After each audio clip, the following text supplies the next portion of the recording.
অথনিৰ পৰা ইমানখিনি ঘূৰাৰ পিছত এই ডাৱৰীয়া বতৰত আজি ৰ'দ ওলালে, কিন্তু আপুনি চাওক ইয়াত আপুনি যদি জীয়াই থাকিবলৈ আছে তেতিয়াহ'লে আপুনি এই বতৰত আপুনি গা ধুব লাগিব।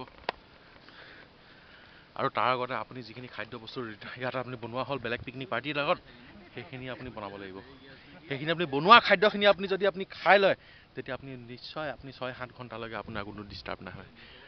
আপোনাৰ যিখিনি তাৰপৰা প্ৰটিন পাব, সেই প্ৰটিনখিনিৰ পৰা আপুনি যিখিনি শক্তি পাব, সেইখিনি শক্তিৰ পৰা আপুনি যদি বেলেগ নাও আহে, সেই নাওখনত আপুনি ঘূৰি যাব পাৰিব। কিন্তু তাৰ আগতে আপুনি যদি গা ধুই লয়, তেতিয়াহ'লে আপোনাৰ গাত যিটো ফ্ৰেছনেছ আহিব, সেই ফ্ৰেছনেছটোৰ পৰা আপুনি এই পৃথিৱীত এই এনেকুৱা জেগাত আপুনি যদি ফচি যায়, তেতিয়াহ'লে সেই ফচি যোৱা জেগাডোখৰত আপুনি বাচি যোৱাৰ এটা অত্যন্ত সম্ভাৱনা আছে, আৰু সেই সম্ভাৱনা আপুনি কেতিয়াও পাহৰিব নোৱাৰিব। সেইকাৰণে মই আপোনাক কৈ থাকোঁ, আপুনি যদি এনেকুৱা কিবাত ফচি যায়, তেতিয়াহ'লে কেতিয়াও নিৰাশ নহ'ব। আপুনি চাই থাকক মোৰ এই প্ৰগ্ৰেম, যিটোক আপোনাৰ সদায় আপোনাৰ এই চেনেলত আহি থাকে, ৰং চেনেলত। ৰং মেন ভাৰ্চেছ খাটি অসমীয়া ৱাইল্ড।